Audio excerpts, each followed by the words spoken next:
આકાશવાણી અમદાવાદ વડોદરા પ્રાદેશિક સમાચાર પ્રવેશ અડિયેચા વાંચે છે. પ્રધાનમંત્રી નરેન્દ્ર મોદીએ આજે વર્ચ્યુઅલ માધ્યમથી સ્વામિત્વ યોજના હેઠળ રાજ્ય સહિત દેશભરમાં 65 લાખથી વધુ પ્રોપર્ટી કાર્ડનું વિતરણ કર્યું હતું.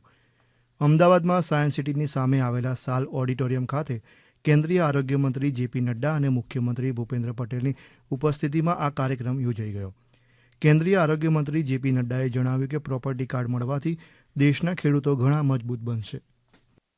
आज लगभग मुझे बताया गया कि 1,53,000 से ज़्यादा किसानों को ये शायद ये संख्या और बढ़ गई होगी, लेकिन इतने लोगों को प्रॉपर्टी राइट्स दिया जा रहा है, ये बहुत बड़ी बात है. गांव में आपको मालूम होगा कि किस तरीके से प्रॉपर्टी राइट्स पर झगड़ा होता है, खून खराबा हो जाता है, केसेस हो जाते हैं और सब कुछ हम उस समय रेवेन्यू के डिपार्टमेंट की तरफ हम देखते हैं. आज लेकिन रेवेन्यू डिपार्टमेंट ने इसको हमको ये एक नायाब चीज प्रॉपर्टी राइट का जो अधिकार दिया है, इससे बहुत बड़ा फायदा होने वाला है.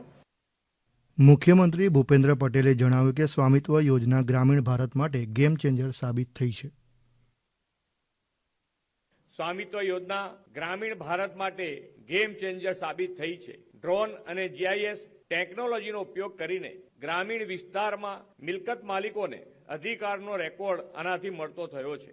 આ યોજનાએ મિલકતના માલિકોને સશક્ત બનાવવાની સાથે સાથે ગ્રામીણ ભારતમાં વધુ સારા ઇન્ફ્રાસ્ટ્રક્ચર પ્લાનિંગ, નાણાકીય સ્થિરતા અને ટકાઉ વિકાસને પણ વધુ સુદૃઢ કર્યો છે. વડાપ્રધાનશ્રીની પ્રેરણાથી શરૂ થયેલી આ યોજનાનો વિશેષ ફાયદો દેશભરના ગ્રામીણ વિસ્તાર અને ગરીબોને થયો છે.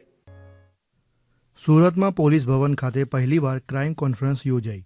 ગૃહ રાજ્યમંત્રી હર્ષ સંઘવી અને રાજ્ય પોલીસ વડા વિકાસ સહાયની અધ્યક્ષતામાં યોજાયેલી આ પરિષદમાં 4 શહેરના પોલીસ કમિશનર તેમજ 9 રેન્જ આઈજી, લો એન્ડ ઓર્ડરના 4 અધિકારીઓ સહિત રાજ્યના ટોચના આઈપીએસ અધિકારીઓ ઉપસ્થિત છે.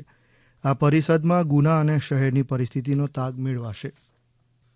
અમદાવાદની ખ્યાતિ હોસ્પિટલ ગેરરીતિ મામલે અમદાવાદ ગુના શાખાએ હોસ્પિટલના નિદેશક કાર્તિક પટેલની મોડી રાત્રે ધરપકડ કરી છે. અમદાવાદના અમારા પ્રતિનિધિ જણાવે છે કે કાર્તિક પટેલ ઘણા સમયથી એક દેશથી બીજા દેશમાં આવતા જતા હતા. તેમની સામે લુકઆઉટ નોટિસ જાહેર કરવામાં આવી હતી.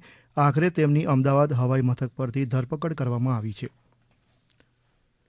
દેવભૂમિ દ્વારકા જિલ્લામાં સતત 8મા દિવસે ગેરકાયદે દબાણ હટાવવાની કામગીરી ચાલી રહી છે.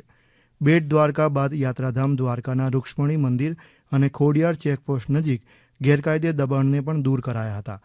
આ અંગે જિલ્લાના એસડીએમ અમોલ આવટેએ માહિતી આપી હતી कि यहाँ पर जो इलीगल स्ट्रक्चर है उसको तोड़ा जाएगा. गवर्नमेंट ऑफ इंडिया की अमृत 2 स्कीम जो है, जो वाटर रिजुनिवेशन की तरफ काफी कार्रवाई करती है, उस स्कीम के अंदर इस एरिया का इस्तेमाल होना है, जिससे कि द्वारका के लोगों को पीने का पानी और साफ पानी जो सेग्रीगेट किया जाता है उसका अच्छी तरह से इस्तेमाल करने का फायदा आने वाले कुछ टाइम में होगा. સુરતના ઇન્ડોર સ્ટેડિયમમાં ગૃહ રાજ્યમંત્રી હર્ષ સંઘવીની ઉપસ્થિતિમાં રાષ્ટ્રીય યુવા દિવસ ઉજવણી અને આંતરરાષ્ટ્રીય યુવા પુરસ્કાર મહોત્સવ યોજાયો હતો. આ કાર્યક્રમમાં ઉપસ્થિત ઓડિશા વડી અદાલતના નિવૃત્ત મુખ્ય ન્યાયાધીશ કે.એસ. ઝવેરીએ જણાવ્યું કે સ્કાઉટિંગ પ્રવૃત્તિથી વિદ્યાર્થીઓમાં શિસ્ત, સંસ્કાર, પ્રામાણિકતા, સેવાભાવ, આત્મવિશ્વાસ અને રાષ્ટ્રસેવાના ગુણનો વિકાસ થાય છે. દેશના 18 રાજ્યોના પ્રતિનિધિ તેમજ શ્રીલંકાથી 2 અને મલેશિયાથી 1 સ્કાઉટ્સ આ કાર્યક્રમમાં ઉપસ્થિત રહ્યા હતા. મહેસાણા જિલ્લામાં જિલ્લા કક્ષાના પ્રજાસત્તાક પર્વની ઉજવણીને લઈને નિવાસી કલેક્ટરના અધ્યક્ષસ્થાને એક બેઠક યોજાઈ ગઈ. દરમિયાન સરકારી ઇમારતોને રોશનીથી શણગારવા, ટેબલો, નિદર્શન સહિતની માહિતી મેળવી સૂચનો કરાયા હતા. પ્રજાસત્તાક પર્વની ઉજવણીમાં દેશભક્તિ સહિતની ખાસ સાંસ્કૃતિક કૃતિઓ રજૂ થશે. સાથે જ પોલીસ પરેડ પણ યોજાશે. ઉલ્લેખનીય છે કે ખેરાલુના કેશુભાઈ દેસાઈ સંકુલ ખાતે જિલ્લા કક્ષાના પ્રજાસત્તાક પર્વની ઉજવણી કરાશે.